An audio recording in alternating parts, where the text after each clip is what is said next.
Hello everyone, welcome to the second chapter of GamerPay Skins School. This chapter will be revolved around knowledge that you can use for CSGO trading to increase sales and profits. In today's lesson, I'll be talking about how you can use data to understand which items are in demand.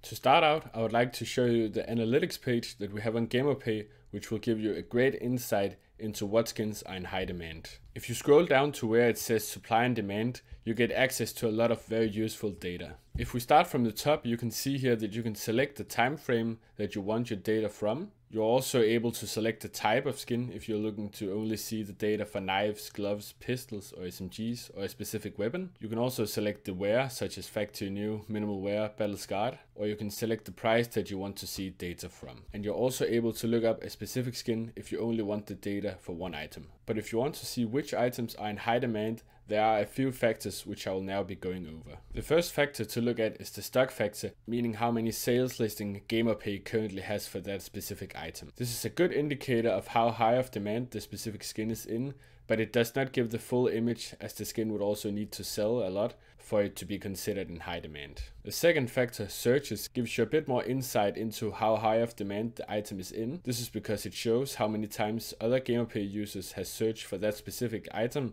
within the time frame that we selected here earlier. Then we also have the factor called sold, which is the factor that I would consider the most important. This is because it tells you how many times that the skin has sold within the specific time frame that you just selected. You also have this factor called average sales price, which can be super relevant if you want to price check your skin, but it doesn't really give you any insight into how much the skin is in demand.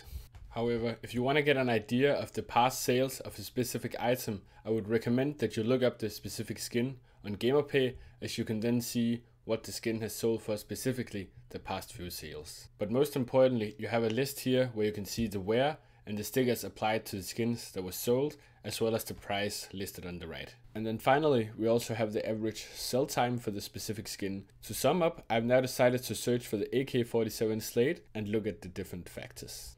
If we search by stock, you can see that the version of the skin which has the highest stock currently on GamerPay is the non-stat track version in factory new condition, which is also the skins that is most searched for, as it has been searched for 7,500 times within the past 3 months. However, if we take a look at what version of the skin has sold the most within the past 3 months, you can see it's actually the well-worn edition of this skin. If you decide to use the data from the average sell price, I would recommend that you take into account that there could be multiple factors impacting the average sales price. For example, if someone sold a version of the skin which has a lot of rare stickers, it could drive up the average sale price a lot, meaning that the price is misleading. The Steam Marketplace also allows you to get an idea of how much a specific item is in demand. If we take the AK-47 Slate in field tested condition, you can get data by going to the buy order section and pressing view more details, and it will show you what people are currently offering to buy that specific item for instantly. You can also get data by hovering your mouse over the price graph,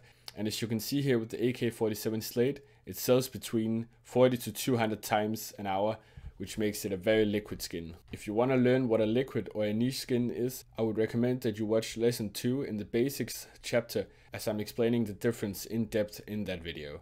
I'll have the video linked up in the cards right now. And by scrolling to the bottom of the page, you're also able to see how many listings that there are for this item currently. And that wraps up this lesson of GamerPay Skins School. I hope you learned something new, and I'll catch you in the next lesson.